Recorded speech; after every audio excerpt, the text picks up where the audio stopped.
갈라디아서 3장 13절 말씀을 우리 다 같이 읽겠습니다.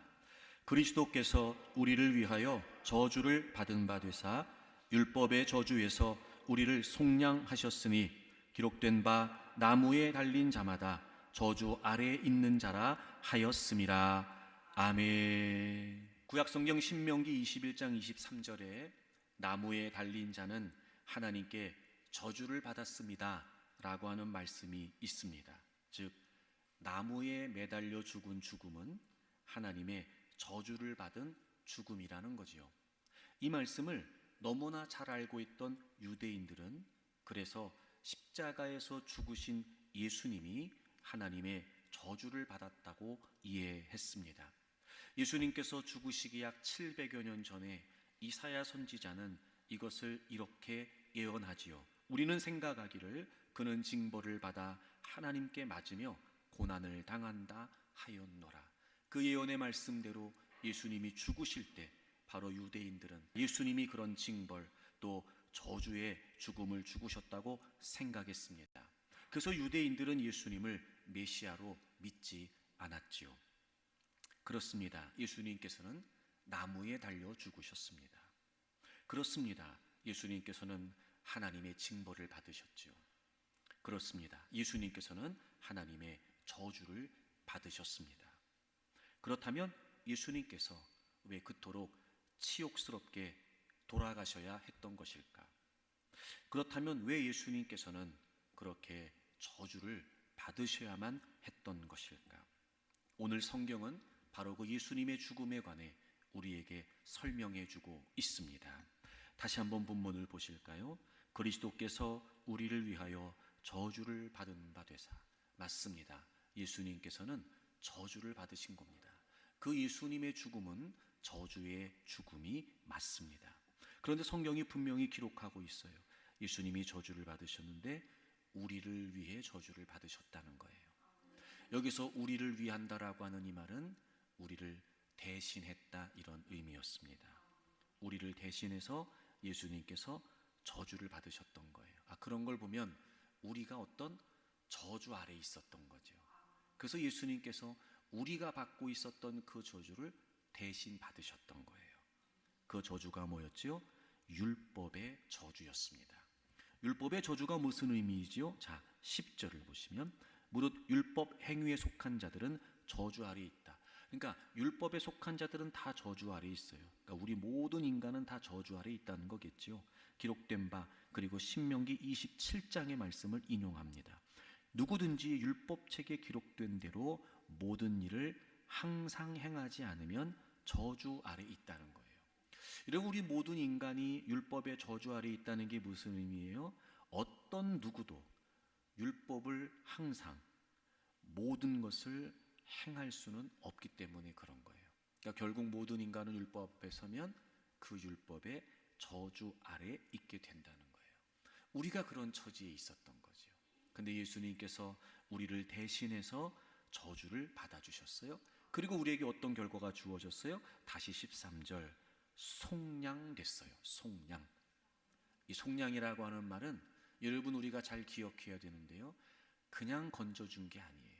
이 속량이라고 하는 말은 그 값을 대신 치르고 값을 대신 치른 거예요. 예수님께서 율법의 저주 아래에 있었던 우리 대신 그 율법의 저주라는 값을 치러주신 거예요. 그리고 우리를 그 율법의 저주에서 건져주신 것이지요. 그리고 오늘 성경이 제가 서두에 언급했던 신명기의 말씀을 다시 인용합니다. 기록된 바 나무에 달린 자마다 저주 아래에 있는 자라. 오늘 갈라디아서 3장 13절의 본문은 예수님께서 저주의 죽음을 죽으셨다고 선언합니다. 그리고 그 이유와 결과에 관해서 우리에게 알려주고 있습니다. 바로 예수님은 율법의 저주 아래에 있었던 우리를 대신해서 율법의 죽음을 죽으셨습니다. 그리고 그분이 값을 치르셨기 때문에 우리는 이제 그 율법의 저주에서 속량, 구원을 받게 된 것입니다. 도대체 율법의 저주라는 게 뭐길래 예수님께서는 이렇게까지 죽으시고 우리를 건지셔야만 했던 것일까? 바로 그 율법의 저주는 로마서 3장에 있는 것처럼 하나님의 심판이었습니다. 하나님의 심판. 그 하나님의 심판의 성격은 죽어도 끝나지 않는 형벌이었습니다. 여러분, 세상의 모든 형벌은 범죄자가 죽으면 형벌도 끝이 납니다. 그런데 이 하나님의 심판, 이 하나님의 형벌은 우리가 죽어도 끝나지 않습니다. 그래서 저주입니다.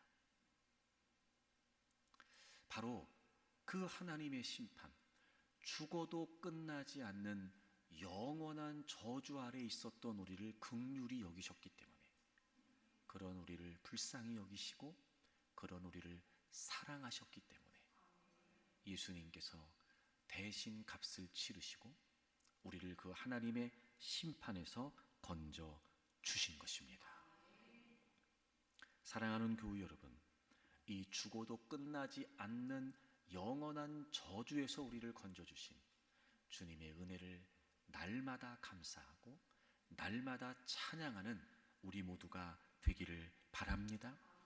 우리를 이 율법의 저주와 속박으로부터 자유케 하신 그 예수 그리스도를 나의 구주와 주님으로 믿을 뿐만 아니라, 그리고 그 구원의 이름, 그 자유의 이름, 그리고 그 승리의 이름을 날마다 고백하고 선포하는 저와 여러분들이 되기를 바랍니다. 그렇다면 여러분, 우리 입장에서 이 죽어도 끝나지 않는 하나님의 심판, 이 영원한 형벌이라는 게 도대체 어떤 의미일까? 사실 여러분, 우리가 예수님을 믿기 전에 우리에게 놓여져 있었던 이 영원한 저주가 어떤 의미인지를 아는 것은 그만큼 그 주님의 은혜에 우리가 다가설 수 있고, 그만큼 그 십자가의 의미를 우리가 깊이 깨우칠 수 있는 일이라고 생각이 되어집니다. 왜 점점 우리가 십자가로부터 멀어질까? 왜 점점 우리가 이 구원의 은혜로부터 무뎌지는 걸까? 어쩌면 여러분, 우리의 상태가 얼마나 처참했는지를 모르기 때문은 아닐까 싶은 생각이 들어요. 우리가 그걸 잊는 거예요. 그래서 은혜라고 하는 표현 속에 진지함이 담기지가 않는 거예요. 은혜로 구원받았다고 말하는 이 고백 속에 정말 우리의 마음이 담긴 그 감사함이, 그 감격함이 사라져 버리는 거예요. 제가 늘 여러분에게 말씀드리지만 십자가로부터 멀어지면 멀어질수록 우리의 신앙은 변질될 수밖에 없습니다. 그러므로 죄인이 구원받아 하나님의 백성이 되는 것도 복음이 절대적이지만, 그 구원받은 하나님의 백성이 하나님의 백성대로 살기 위해서도 절대적인 건 복음이에요. 지난 주일에 이어서 죽어도 끝나지 않는 이 영원한 형벌, 하나님의 심판이 과연 우리에게 어떤 의미일까? 지난 주에는 영원한 저주에 관해 여러분에게 말씀을 드렸어요. 오늘은 그 다음 말씀을 좀 함께 나누겠습니다. 먼저 우리 요한복음 3장을 좀 찾아보실까요?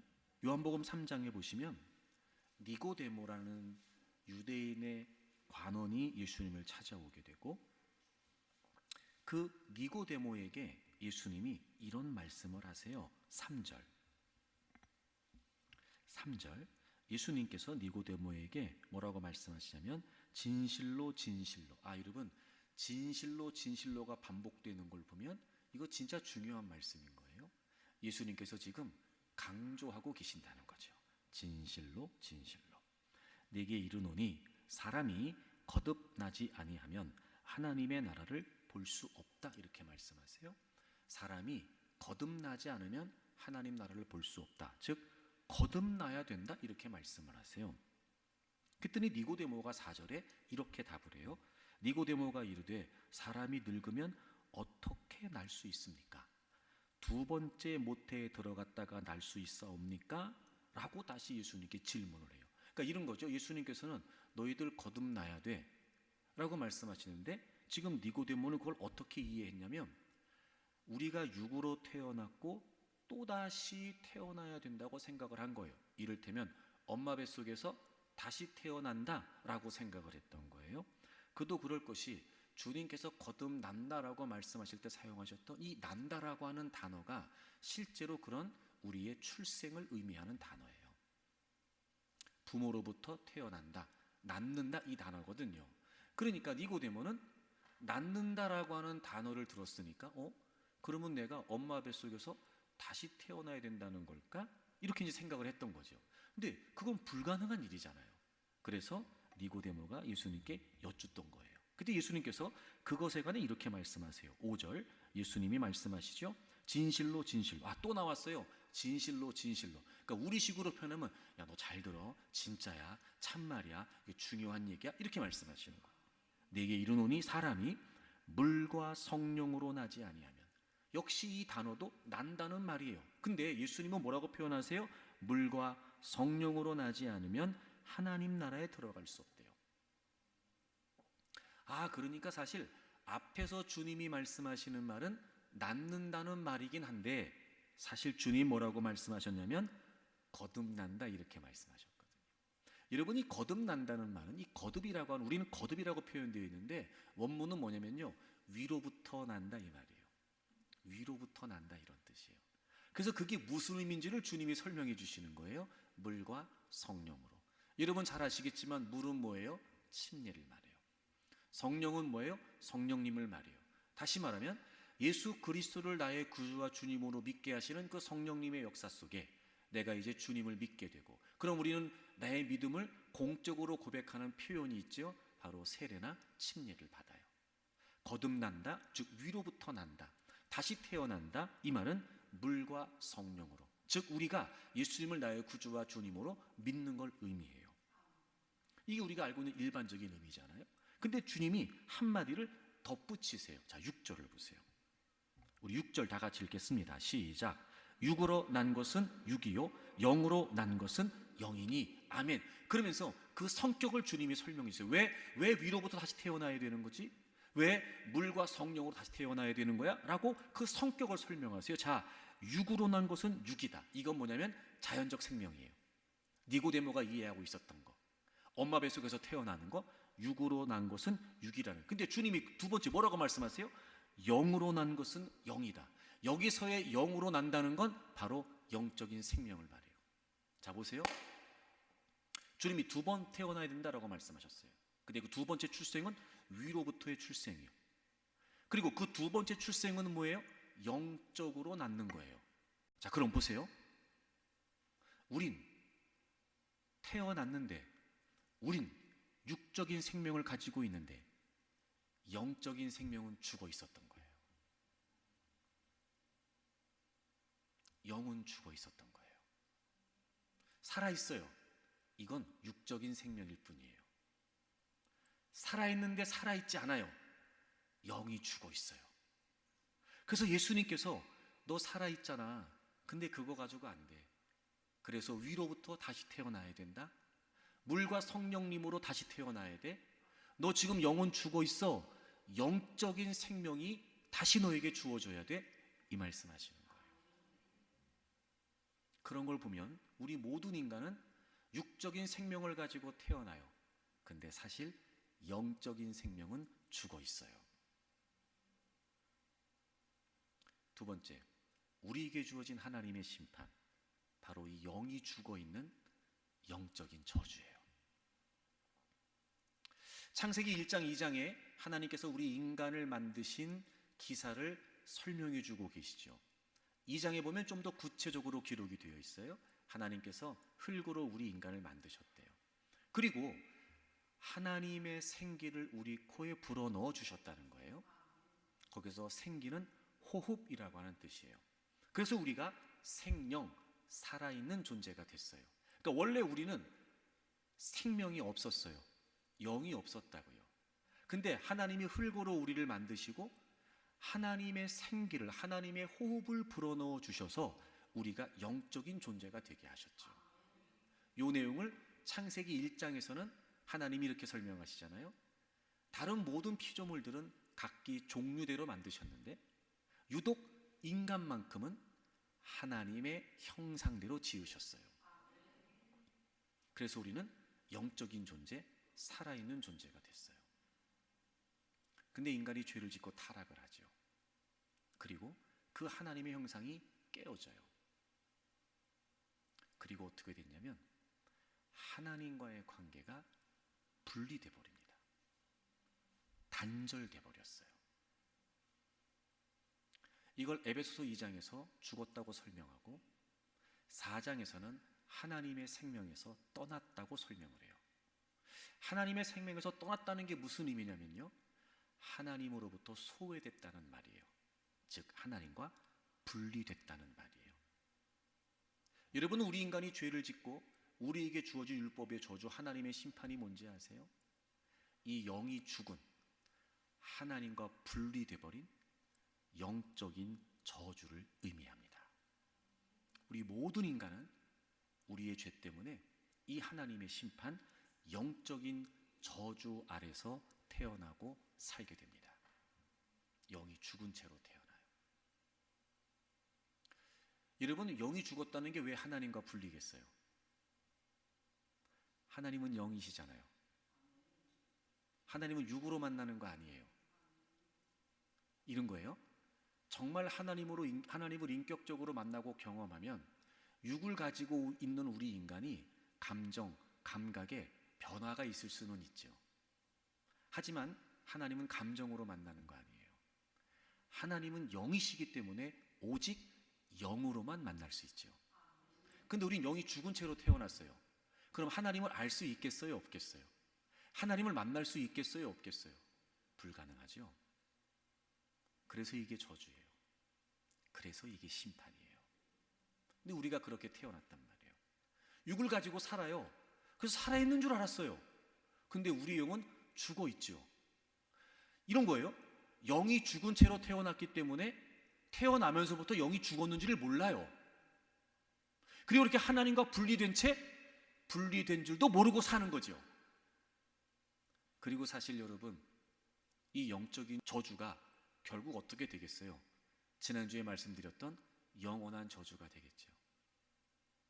예수 그리스도를 만나지 못하면, 예수 그리스도를 믿지 못하면, 영이 죽은 채로 태어나서 하나님과 분리된 것도 알지 못한 채 하나님과 분리된 채 살아요.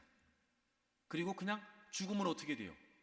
영원한 분리가 되는 거예요. 영원한 저주가 되는 거예요. 그래서 결국 영적인 저주가 영원한 저주가 돼버리는 거예요. 와, 여러분, 생각만 해도 아찔하지 않으세요? 생각해 보세요. 나는 영이 죽은 채로 태어났는데 난 이걸 알지도 못했어요. 근데 어느 순간 내가 예수님의 간에 듣고 성령님이 내 속에 역사하셔서 이게 믿어졌다니 말입니다. 만약 그렇지 않았다면 우린 지금도 여전히 내 영이 죽어 하나님과 분리됐는데 이것도 알지 못한 채 결국 영원한 분리를 향해 살아갔겠죠. 그래서 저주예요. 그래서 심판이에요. 그런데 예수님께서 저와 여러분을 대신해서 십자가에서 죽어주셨어요. 도무지 우리는 영이 죽은 채로 태어났기 때문에 알 수도 없었고 해결할 수도 없었던 이 영적인 저주에서 그분이 대신 저주의 죽음을 죽어주심으로 인해 우리를 자유케 하셨어요. 거듭나게 하셨어요. 위로부터 다시 태어나게 하셨어요. 물과 성령으로 거듭나게 해주셨어요. 우리의 영이 살았어요. 그래서 우리가 하나님을 만나게 됐고 하나님을 알게 됐고 이제 우리는 하나님을 찾을 수 있게 됐어요. 심지어 그 하나님을 나의 아버지라고 부르면서 그분과 함께하는 삶을 살 수 있게 됐어요. 즉 단절되어 있었던, 분리되어 있었던 하나님과의 관계가 다시 회복되어서 그 하나님과 연합한 삶을 살 수 있게 되었어요. 감사하지 않을 수 없죠. 이것처럼 더 복된 일이 어디 있고 이것보다 더 감격스러운 일이 우리에게 어디 있겠습니까? 정말 주님이 감사하죠. 주님의 은혜를 찬양하지 않을 수 없지요. 그래서 우리를 이 영적인 저주에서 예수 그리스도께서 자유케 하셨습니다. 사랑하는 교회 여러분, 날마다 감사하십시오. 날마다 찬양하십시오. 이게 가장 우리에게 행복한 일이어야 되고요. 이게 가장 우리에게 즐거운 일이어야 돼요. 물론 여러분, 우리의 인생이 녹록지 않습니다. 하지만 그럼에도 불구하고 그 힘겨운 삶의 자리 속에서도 내가 구원받았어, 내가 거듭났어, 내 영이 다시 살아났어, 내가 하나님과의 관계가 회복됐어. 여러분, 그것 때문에 기뻐야 되고 그것 때문에 감사해야 되고. 글쎄 여러분, 이런 표현이 어떨지 모르겠지만 내가 모든 걸 다 이뤄도 주님은 내 안에 계신다. 내가 모든 걸 다 이뤄도 나는 주님을 얻었다. 이 감사와 감격, 여러분, 이 은혜가 우리에게 날마다 깨달아지기를 바라고 더 깊이 있게 깨달아지기를 바랍니다. 그럼 여기서 한 가지, 그래서 여러분, 영적으로 다시 거듭나 영적인 생명을 얻게 된 우리가 영이 죽어 있는 자들에게 얘기해 줘야 돼요. 그들은 영이 죽어 있기 때문에요, 죽었다 깨어나도 하나님 못 찾습니다. 그들은 영이 죽어 있기 때문에요, 무슨 일이 있어도 하나님 부르지 못합니다. 그 상태에서 영이 살아나 하나님과 회복된 관계 안에 속에 살고 있는 우리가 그들에게 전해줘야 돼요. 근데 이게 희한한 게 뭐냐면 여러분, 여러분 그런 생각 해본 적 있는지 모르겠는데, 자, 저는 신기한 게 뭐냐면요, 우리 주변에 안 믿는 사람들이 있단 말이에요. 우리 주변에 뭐 가족들, 뭐 여러 관계 속에 분명히 안 믿는 사람들이 있어요. 예를 들어 만약에 우리가 어느 날 새 옷을 입고 가요. 새 옷을. 그럼요, 그 사람들이 대번에 알아봅니다. 옷 샀네. 아유, 색깔 이쁘다. 어디서 샀어? 아유, 잘 어울리네. 그리고요, 그 옷에 관심을 보입니다. 예를 들어 모처럼 미장원에 가서 이렇게 좀 염색도 좀 이렇게 하고 또 좀 머리 스타일도 좀 바꾸고, 이제 그러고 가면 그 사람들이 대번에 알아봐요. 아유, 머리 했구나. 아유, 야, 날씨 계절이랑 잘 어울린다. 아유, 그 염색 컬러가 잘 나왔네. 관심 보이잖아요. 근데 저는 신기한 게 뭐냐면요, 그들이 우리가 하나님 믿는 걸 알아요. 근데 희한하죠? 하나님에 대한 관심은 없어요. 저는 그게 신기한 거예요. 옷만 바꿔 입어 가도 알아채는 그들이요, 우리가 하나님을 믿는 걸 모르지 않는데 하나님에 대한 관심이 없어요. 왜 그럴까요? 영이 죽어 있어서 그래요. 비극이죠. 그래서 저주예요. 영이 죽은 채로 태어났는데 영이 죽은 줄을 몰라요. 영이 죽은 채로 태어나서 영원한 죽음으로 가고 있어요. 이걸 몰라요. 그래서 저주예요. 그래서 만약 내가 영이 죽은 채로 태어났다는 걸 알고 있다면, 깨닫는다면 어떻게 해서든지 살려고 하겠죠. 근데 이게 왜 저주냐면요, 이게 왜 형벌이냐면, 영이 죽은 채로 태어났는데 죽은 걸 몰라요. 내가 죽어 있는 걸 모르니까 살려고 할 수가 없어요. 그래서 저주예요.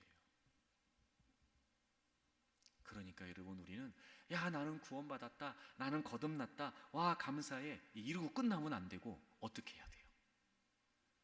여전히 영이 죽은 줄도 모른 채, 여전히 하나님과 분리된지도 모른 채 그렇게 살아가는 그들에게 안타까운 마음을 갖고 그들에게 예수님을 전해줘야 돼요. 우리는 잘 알아요. 예수님이 아니고서는 깨어진 하나님과의 관계가 회복될 수 없어요. 예수님도 분명히 강조하셨죠. 요한복음 14장 6절에서 내가 곧 길이요 진리요, 나로 말미암지 않고는 아버지께로 갈 자가 없다. 예수님 아니면 안 돼요. 아무리 억만금을 가지고 있어도 안 돼요. 아무리 잘생기고 아무리 이뻐도 안 돼요. 아무리 몸매가 좋아도 소용없어요. 아무리 많이 배워도 소용없어요.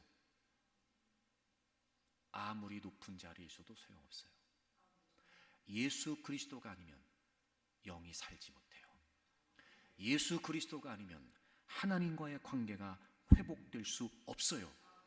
예수 그리스도가 아니면 이 분리된 관계가 회복될 수가 없어요. 결국 이 분리는 영원한 분리가 되고 말 겁니다.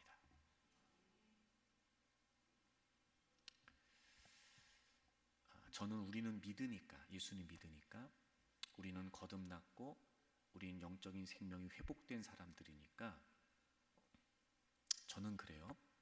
목사가 목사 같은 소리일 수 있는데, 여러분이 안 믿는 사람들과의 관계 속에서 여러분에게 제일 큰 기쁨은 그들이 예수님을 믿는 거여야 돼요.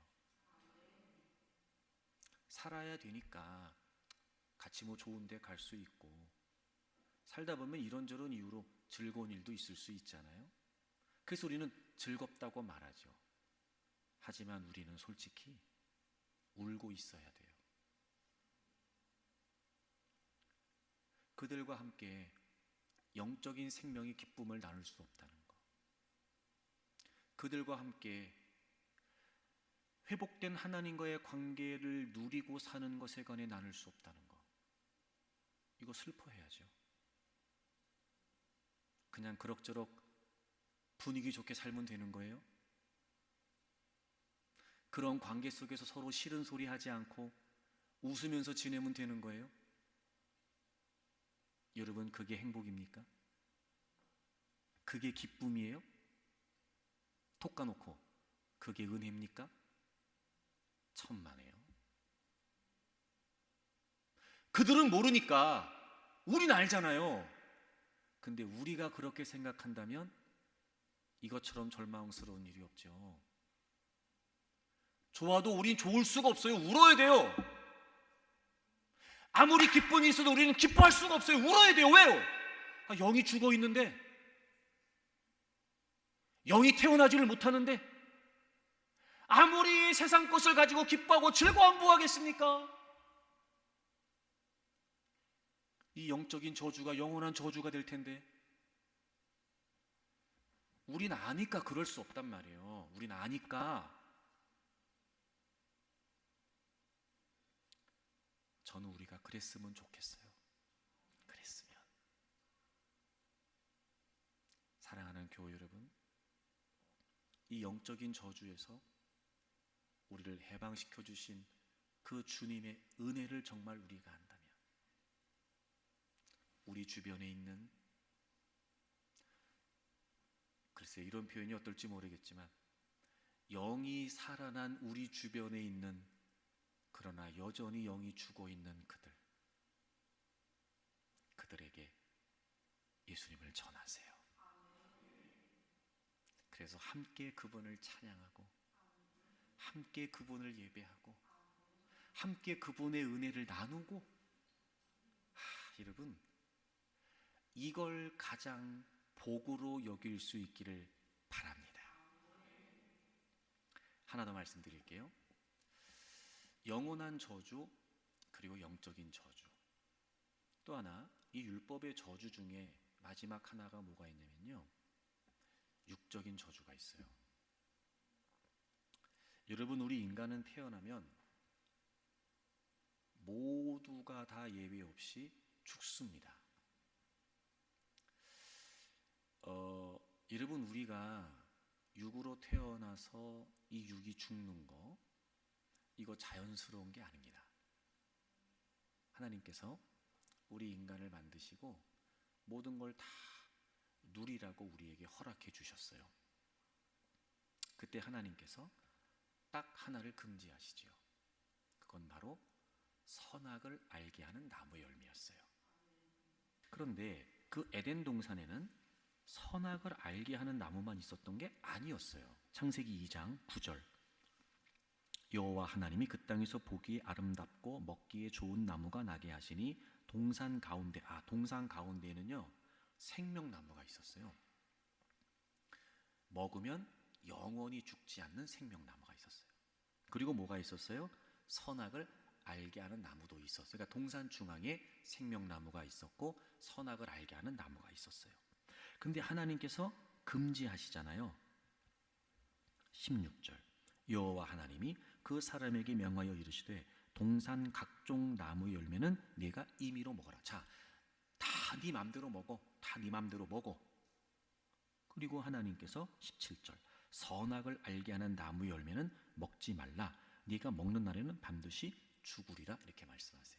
아, 여러분, 분명히 성경에 동산 중앙에 생명나무하고 선악을 알게 하는 나무가 있다 그랬는데 하나님께서 금지하신 건 선악을 알게 하는 나무예요. 여러분, 하나님은요 생명나무를 금지하신 적이 없어요. 그러니까 여기 창세기 2장, 즉 인간이 죄를 짓기 이전까지의 하나님의 의도는 뭐예요? 그 생명나무 따먹고 영원히 살 수 있는 거였어요. 왜? 그걸 금지하신 적이 없거든요, 하나님은.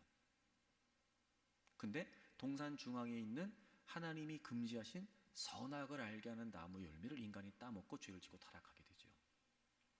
그리고 하나님이 그 아담과 하와를 저주하세요. 자, 3장을 가보세요. 19절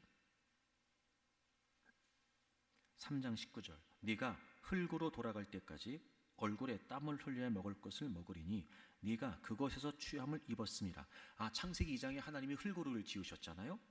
그러면서 너는 흙이니 흙으로 돌아갈 것이니라.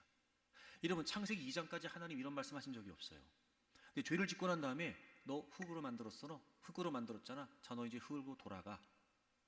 그리고 하나님이 에덴 동산에 내쫓으시면서 하나님이 분명한 의도를 보이세요. 자, 3장 22절 여호와 하나님이 이르시되 보라, 이 사람이 선악을 아는 일에 우리 중 하나같이 되었으니 그가 그의 손을 들어 생명나무 열매도 따먹고 영생할까 하노라 하시고 여호와 하나님이 에덴 동산에서 그를 내보내어.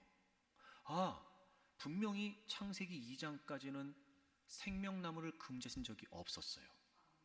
근데 인간이 죄를 짓고 하나님이 지금 뭘 생각하세요? 죄를 지은 채로 타락한 채로 저 생명나무 따먹고 영원히 살면 안 되는데 이 의도를 가지신 거예요. 그리고 에덴 동산에서 내보내세요. 그리고 하나님이 그것 때문에 내보내셨다는 분명한 의도가 그 다음에 또 나와요. 그 다음에 24절 이같이 하나님이 그 사람을 쫓아내시고 에덴 동산 동쪽에 그룹, 천사예요. 수호 천사 그룹들과 두루 도는 불칼을 두어 생명나무의 길을 지키게 하시니라. 쫓아내셨음에도 불구하고 혹시나 죄를 지은 인간이 에덴 동산에 들어와서 그 생명나무 열매를 따먹을까봐 그 생명나무로 가는 길을 천사들을 세우셔서 지키게 하시고 심지어 불칼로 그 길을 두르셨어요. 그러니까 절대 따먹지 못하게 하신 거예요. 그리고 하나님의 심판이 뭐였어요? 너 흙으로 왔으니까 흙으로 가. 자, 그럼 생각해 보세요. 만약 인간이 죄를 짓고 타락하지 않았다면 생명나무 따먹고 영원히 살 수 있었죠. 근데 죄를 짓고 난 뒤에 우리 흙으로 지어진 이 육체가 결국 다시 흙으로 돌아가야 되는 육적인 생명의 한계를 가진 거예요. 우리가 죽는 거, 육적인 생명이 다하는 거, 이거 일반적으로 죄의 결과예요. 죄의 결과예요. 쉽게 말하면 이런 거예요. 우리 몸도 저주받은 거예요. 우리 육체도 저주받은 거예요. 죄 때문에. 그러니까 일반적으로 인간의 죽음을 설명할 때 자연스러운 현상이 아니고 죄의 결과로 주어진 것이다. 죄의 결과예요. 여러분, 이 저주가요, 우리의 몸도 저주한 거예요. 그래서 죽는 거예요. 그래서 병드는 거예요. 그래서 쇠하는 거예요. 그리고 우리는 그 육체의 한계 속에서 살아가게 되죠. 그리고 결국 육적인 생명이 끝을 맞이하게 돼요. 그런데 예수님께서 우리를 율법의 저주에서 어떻게 하셨다고요? 속량하셨다고요. 그럼 이 육적인 저주도 하나님 예수님이 해결해 주신 거잖아요. 그래서 예수님이 부활의 첫 열매가 되신 거예요. 고린도전서 15장을 찾으세요. 예수님은 우리 때문에 죽으시고 우리 때문에 부활하신 거예요. 놀랍죠, 여러분. 15장 20절. 그러나 이제 그리스도께서 죽은 자 가운데서 다시 살아나사 잠자는 자들의 첫 열매가 되셨도다. 여러분, 예수 그리스도께서 십자가에서 죽으시고 부활하신 걸 믿으시죠? 자, 그 예수 그리스도의 부활이 오늘을 살고 있는 우리에게 가지는 의미에 관해 성경이 분명히 얘기해 주고 있습니다. 그 예수님의 부활은 잠자는 자, 우린 다 죽어야 돼요. 모든 죽은 자들의 부활의 첫 열매가 된다는 거예요. 여러분, 첫 열매의 의미는 모든 열매의 시작이죠. 그러므로 첫 열매라고 하는 말은 다른 열매와 결실의 보증이 되고 대표가 됩니다. 그러니까 예수님께서 부활하신 것은 우리의 부활의 첫 열매가 된다는 게 무슨 의미냐? 예수님이 부활하신 것처럼 우리도 부활한다는 거예요. 21절, 사망이 한 사람으로 말미암았어요. 아담이죠. 그래서 우리 모두는 죄의 결과, 영원한 형벌, 죽어도 끝나지 않은 저주 속에 있었어요. 그런데 죽은 자의 부활, 그 죽어 있었던 우리의 부활도 한 사람으로 말미암는데요, 여기서 한 사람은 누구겠어요? 예수님이죠. 네. 신천지 이만희가 아니고, 네? 네. 무슨 뭐 하나님의 교회 저기가 아니고, 네, 저기가 아니고, JMS 아니고, 네. 여기서 한 사람은 바로 예수 그리스도시죠. 그래서 우리가 죽었는데, 우리가 죽는데 부활한대요. 여러분, 이 부활이 무슨 말일까요? 자, 44절.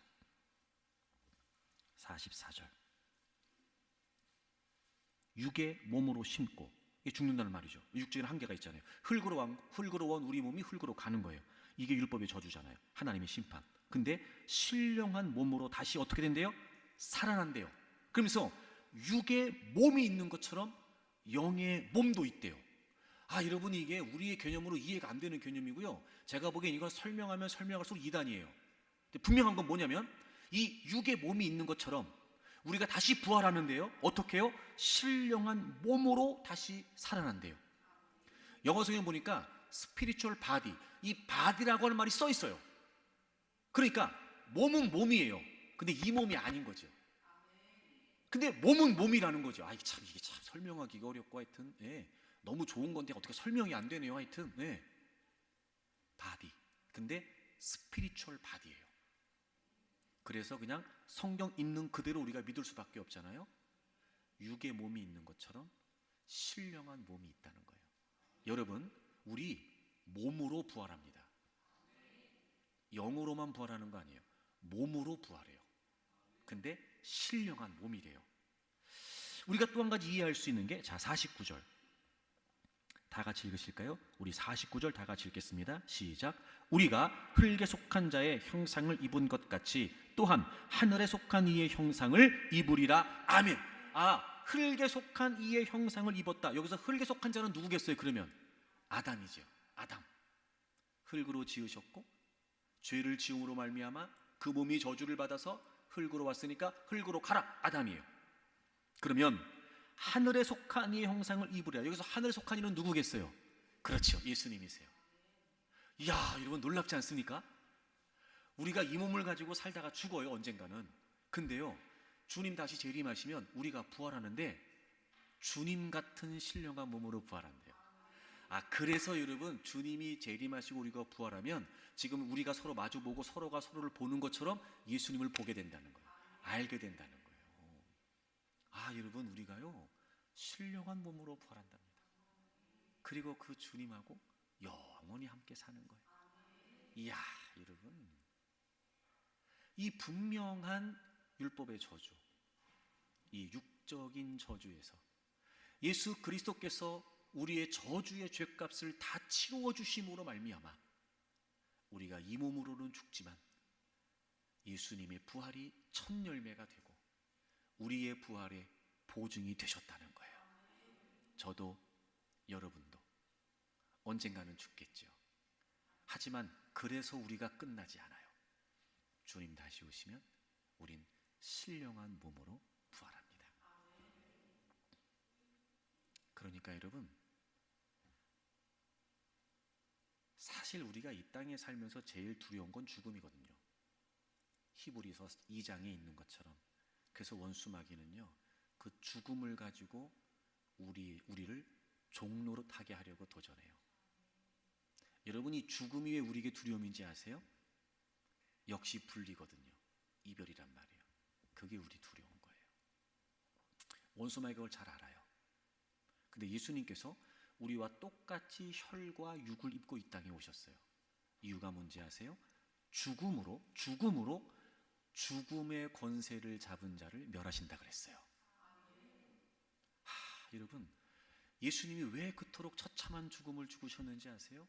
우리로 하여금 이 땅에 살면서 더 이상 죽음이 두려움이 되지 않도록, 육의 생명이 끝나는 것이 공포가 되지 않도록, 내가 비록 육의 생명은 다하지만 한계가 있지만 아니다, 끝이 아니다, 나는 주님이 재림하시면 다시 주님과 같은 신령한 몸으로 부활한다. 그러니까 예수님을 믿으면요, 죽음이 두렵지가 않죠. 그럼요 여러분. 그래서 자유예요. 그래서 이게 복이라고요 여러분.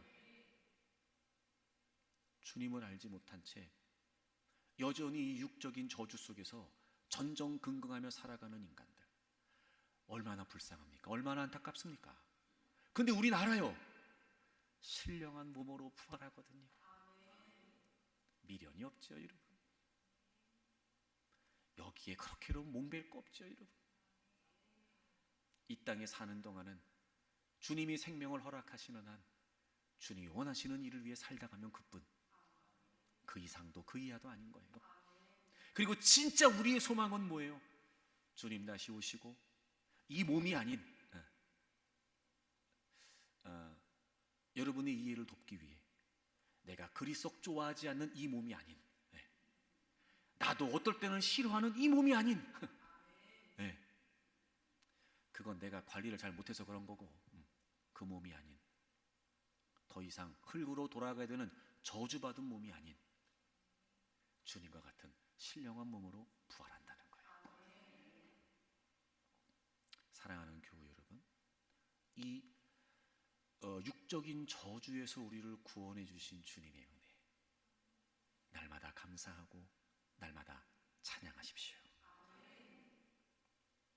만능 스포츠 우먼이자 아름다웠던 17세의 소녀 조니 에릭슨 타다가 하루는 체사피크만으로 수영을 하러 갔다가 수심이 얕다고 하는 것을 확인하지 못한 채 다이빙을 해서 그대로 머리가 바닥에 부딪히게 되고 4번, 5번 경추가 부러지면서 신경이 절단됩니다. 그때부터 이 조니는 어깨 아래로는 아무런 감각도 움직임도 없는 전신마비에 처하게 됩니다. 병원에 누운 채로 2년 동안을 지옥처럼 보냈다고 합니다. 얼마나 원망이 됐는지 하나님, 이 끔찍한 삶을 끝내주십시오, 즉 자기를 죽여달라는 원망의 고백을 하면서 살았다고 합니다. 죽고 싶었는데요, 스스로 죽을 수도 없었답니다. 당연하겠죠. 약을 먹으려면 손을 움직여야 되는데 손을 못 움직이는 거예요. 움직일 수가 없으니까 칼을 들 수도 없고 죽고 싶어도 못 죽는 삶이었어요. 깊은 우울증에 빠지기 시작합니다. 악몽, 환각에 시달렸다고 합니다. 너무 다행스러운 건 그렇게 죽지 못해 살아가고 있었던 그녀에게 친구들이 계속 찾아와서 성경을 읽어주고 말씀을 나눠주고 하는 시간이 있었던 거예요. 그리고 하나님께서 은혜를 주셔서 그 시간들을 통해서 이 조니가 회복이 되게 됩니다. 물론 하나님께서 그녀의 마비된 몸을 일으키지는 않으셨습니다. 하지만 하나님께서는 그녀의 영혼을 일으키셨습니다. 그리고 전 세계에 수많은 영혼들의 영혼을 일으켜 주셨습니다. 그때부터 마비된 손 대신 입에 붓을 물고 그림을 그리기 시작했고, 이분의 그림과 글이 전 세계 수백만 명에게 위로가 되고 격려가 되기 시작합니다. 조니와 친구들이라고 하는 재단을 설립해서 전 세계 장애인들에게 휠체어를 보내는 사역을 하면서 복음을 전했다고 합니다. 50권이 넘는 책을 집필하면서, 여러분 상상이 되세요? 이렇게 몸이 불편한 사람이 50권이 넘는 책을 집필했다니 말입니다. 그러면서 수많은 사람들에게 위로와 희망과 그리고 복음을 전하는 사람이 됩니다. 이 조니가 쓴 책 천국 당신의 진짜 집이라고 하는 책에 보면 정말 이분이 천국의 소망과 부활의 영광을 가지고 있다는 것을 느끼게 됩니다. 그 책의 일부분입니다. 나는 이 휠체어를 천국에 가져갈 수 있기를 바랍니다. 그게 신학적으로 맞지 않다는 걸 압니다. 하지만 만약 가져갈 수 있다면 천국 한쪽 구석에 세워두고 싶습니다. 그리고 새롭고 완전하고 영화로운 몸으로, 감사의 영화로운 두 다리로 일어서서 내 구주 곁에 서서 그분의 못 박힌 손을 잡을 것입니다. 그리고 감사합니다 예수님이라고 말할 것입니다. 어떤 한 교회에서는 이렇게 간증을 하기도 했더라고요. 아직도 믿기지가 않습니다. 손가락은 오그라들고 굽었으며 근육은 위축되고 무릎은 굽고 어깨 아래로는 감각도 없는 제가 언젠가는 새롭고 밝고 의로 옷 입은 강력하고 눈부신 몸을 갖게 될 것이라는 걸 말입니다. 저처럼 척수 손상을 입은 사람에게, 뇌성마비나 뇌손상, 다발성 경화증을 앓는 사람에게 이 소망이 얼마나 큰 희망을 줄지 상상해 보십시오. 조울증을 앓는 사람에게는 또 얼마나 큰 희망이 될까요? 다른 어떤 종교나 철학도 새 몸과 마음, 정신을 약속하지 않습니다. 오직 그리스도의 복음 안에서만 고통받는 사람들이 이처럼 놀라운 희망을 찾을 수 있습니다. 꼼짝없이 어깨 아래로 움직일 수 없는 이분이 진정한 천국의 소망을 갖고 있다는 걸 우리가 느낄 수 있죠. 이 하나님의 나라는 영원한 저주, 영적인 저주, 육적인 저주가 모두 해결된 곳입니다. 우리 마침내 신령한 몸으로 부활을 하고 부활의 첫 열매가 되신 그 예수 그리스도와 함께 우리도 신령한 몸으로 부활하여 영원히 함께 살게 될 것입니다. 고통이 없습니다. 아픔이 없습니다. 슬픔과 상처도 없습니다. 질병도 없습니다. 모든 고통이 끝납니다. 회복이 있고 그리고 생명이 주어집니다. 그리고 그분과 영원히 함께 살게 되죠. 병든 몸, 쇠한 몸, 불편한 몸, 장애 입은 몸, 여러분 그거 이 세상에 살고 있을 때까지만입니다. 주님 다시 오시면 우리 부활해서 신령한 몸으로 그분과 영원히 함께합니다. 예수님이 나를 위해 죽으시고 부활하신 이 복음이야말로 우리를 이 말도 안 되는 죽어도 끝나지 않는 이 영원한 저주와 형벌에서 건져 주실 수 있습니다. 이미 구원받은 우리 날마다 그 은혜를 감사하고 찬양하며 사십시오. 그리고 제가 늘 여러분에게 강조하지만 아직도 여러분 주변에 예수님을 믿지 않는 사람들, 아직도 여러분 주변에 신앙생활하지 않는 사람들, 이 영원한 저주, 영적인 저주, 육적인 저주, 여러분이 끔찍한 형벌 속에 있다는 걸 우리가 알고 하루라도 더 빨리, 아니 1시간이라도 더 빨리, 아니 한순간이라도 더 빨리 정말 다급하고 시급하게 그리고 애절하게 그들에게 모든 저주에서 해결받을 수 있는 유일한 방법, 예수 그리스도를 전하시기를 바랍니다.